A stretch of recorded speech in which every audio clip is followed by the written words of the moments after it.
When I started out as a counselor, I always felt like I was doing the right thing by using a traditional adult-mediated approach.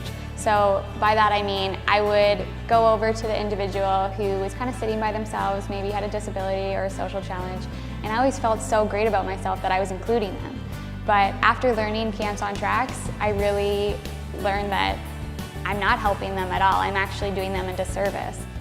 Being with a group makes me and other people feel happy because leaving someone on the side makes me feel sad and bad that other people don't get to be in that group.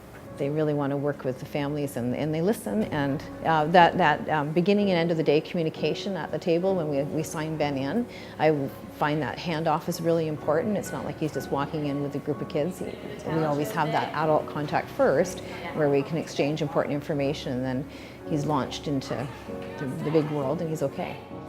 They need to know how to interact in their environment and with their peers, because there's not always going to be an adult around to show them how to interact. They need to learn on their own how to interact with each other, and it's really going to create that independence for the future.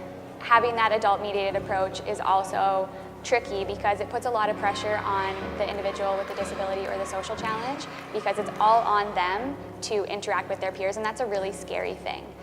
So with Tracks, you're teaching the typically developing peers how to interact with them as well to facilitate both sides. So an adult-mediated approach is when the adult goes directly to the individual with the disability or the social challenge instead of going to the typically developing peer. So there's a lot of challenges with this. So when an adult is in the situation, they become a huge barrier. A lot of the typically developing peers, they may not want to come over, they may not want to say the same things that they would say to their peers. They may just not know how to interact with their peers when an adult is around. If I use a peer-mediated approach and I teach that individual with a disability or social challenge and I teach the typically developing peers, that's going to foster that, and you're really making the change there. Going to the individual themselves, you're not helping.